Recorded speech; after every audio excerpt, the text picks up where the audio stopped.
Joe, congratulations on being selected as one of this year's Future 5 recipients. So excited to talk to you tonight and learn a little bit more about why you were selected and all the great things that you were doing for the Fond du Lac community. So congratulations. Thank you, and I'm glad to be here. Let's give our audience a peek into some of the things that are going on in your life and some of the reasons why we find your name at the top of this list of Fond du Lac's Young Elite. So we'll kick it off by asking, can you tell us over the past year, how are some of the ways that you've redefined success in maybe both your professional and your personal life? Sure. So this year is challenging. I mean, we're going through a pandemic, and at school, it's about taking risks and meeting everyone's learning levels or everything that we need to do to help all of our students achieve. It meant that I had to redo some of my curriculum, some of the ways I used to teach, more hands-on learning for all my students, more emails, more parent contact, just to make sure that everyone's learning what they need to. For my research, I took a big risk, and I grow plants in Martian soil. That's what my research is over at. It was at UW, and now it's at the high school. So it's fun. You get to put seeds in simulated Martian soil and see what happens, and sometimes it works, and sometimes it doesn't. And I ran a statewide campaign. Which it didn't turn out too well, but I learned a lot. I talked to so many people, and so many people have all these wonderful stories to tell you. And it's about meeting their needs. On the county board, I work with a phenomenal group of people that are elected, and we try to better the community. The things that we've done this year, I've been extremely impressed with, especially when we come together to really focus on everyone's needs. No, that is fantastic. I mean, just that short list of a few of the things that you're involved in is truly inspiring. Doing all of that and during a pandemic is intense, to say the least. And one of the things that you just mentioned that really struck me, and I think probably resonates with a lot of the folks that are involved in YPF and maybe wanting to take more risks, is learning.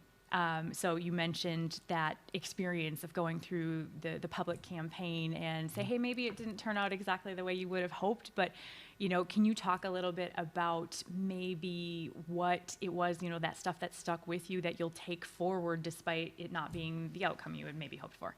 Yeah. So everyone's experience with education, everyone's experience around the state is completely different. Here, we're in a semi-urban setting, so we have 2,000 kids at our public high school. Where another high school I went and visited, there's only 80. So there's completely different sets of skills that people need to run different schools, to be successful at different ones. But in the end, every child needs the same thing. They need caring teachers. They need people who are willing to go above and beyond to help everybody. And I got to talk to all of them. So I got to hear all these, the wonderful success stories about robotics and sports and music and how everyone's trying to get through the pandemic with what they were doing. So it was a lot of fun. I have to ask, Joe, for folks who don't know and haven't heard your story, how do you get involved in growing things in Martian soil? So actually, I have a family. I have 4 children and a wife.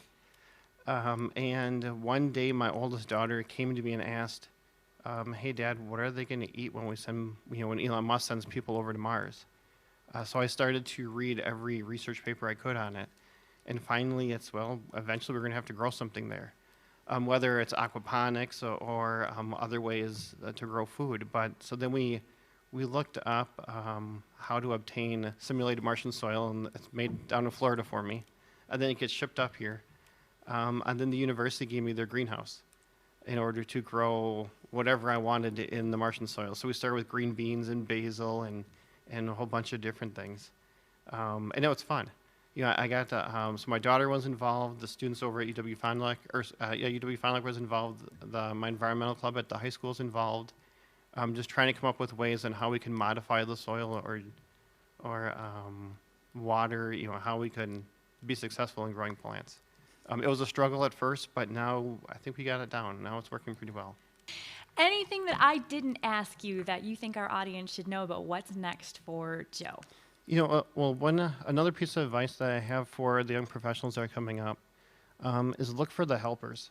In times of a crisis, in times when you're having a bad day, always look for the helpers. they're the people that you want to support. They're the people that are out in the community when the flooding is going on, when the tornadoes are going through, or during the pandemic. They're the people that are making a difference. So whenever you can find a helper, support them as much as you can, because they will always improve our community and our city. Well said, and a fantastic note to wrap up on. Joe, thank you so much for the time. Thank you for the impact that you are making on our community. It is evident that you are a great selection for this year's Future 5 class. So thanks for the answers and the insight that you shared with us, and continue to do the great things that you have been doing. Thank you. Thank you for giving me the opportunity, and thank you for letting me share some of my life. Congratulations. I appreciate it. Thank you.